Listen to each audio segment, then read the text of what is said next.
President Trump wants to send the National Guard to different parts of the U.S.-Mexico border. It's a pretty good idea, but it's not an idea that actually has a long-term benefit. Hey everybody, I'm Chad Hasty, host of the Chad Hasty Show, which airs weekday mornings, 8:30 to 11 a.m. Central Time on News Talk 95.1 FM and 790 AM KFYO. President Trump, the White House announcing today he wants to set a plan into motion that will send the National Guard down to the U.S.-Mexico border. This is the same thing that President Obama did back in 2010. U.S. Senator John Cornyn acknowledging that. In a story from CNN, says this, President Trump will sign a proclamation directing agencies to deploy the National Guard to the southwest border, said Homeland Security Secretary on Wednesday.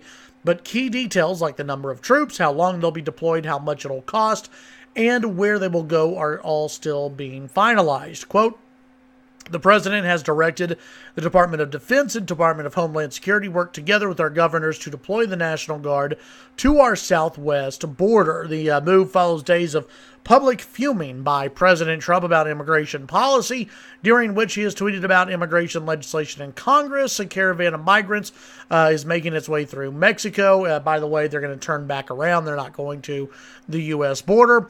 And what he calls weak border laws. Okay, so let's talk about this. One, I think it's great. Whatever help that the government, the federal government can send to the border is, I believe, welcomed, probably needed. But what needs to happen is a long-term fix. It's fine if you want to deploy the National Guard for a little bit of time. Obviously, this is not a long-term fix. There needs to be a long-term fix when it comes to the U.S. border. Now, I'm not someone who thinks you're going to build a border wall all across the entire southern United States. It's not going to happen.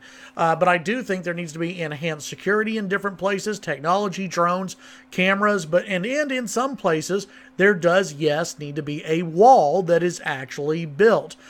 This is something that can have a lasting impact on illegal immigration.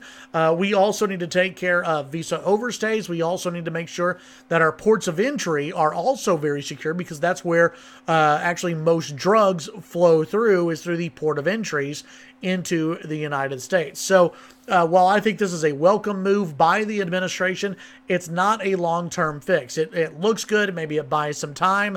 But at the end of the day, there still needs to be enhanced border security along the southern border of the United States. I'm talking about a wall, and I'm talking about technology, and probably, yes, more people on the ground to take care of the issue. And finally, this needs to be the issue. This needs to be an issue that the state of Texas relieves itself of. This is the job of the federal government, and state leaders need to press upon the federal government that they need to take over. Remember, Texans have been funding a lot of border security down on the Texas-Mexico border. It's time for the federal government to take control of that and to actually enforce the border laws. It's their job. Their job is to protect the United States of America, and they should be doing that job. There's a lot of things that we could actually use that money for here in the state of Texas, and I'm sure at some point we'll hopefully debate that.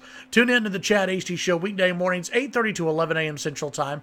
News Talk 95.1 FM and 790 AM KFYO. Follow me on Twitter, Chad Hasty Radio. Have a great day.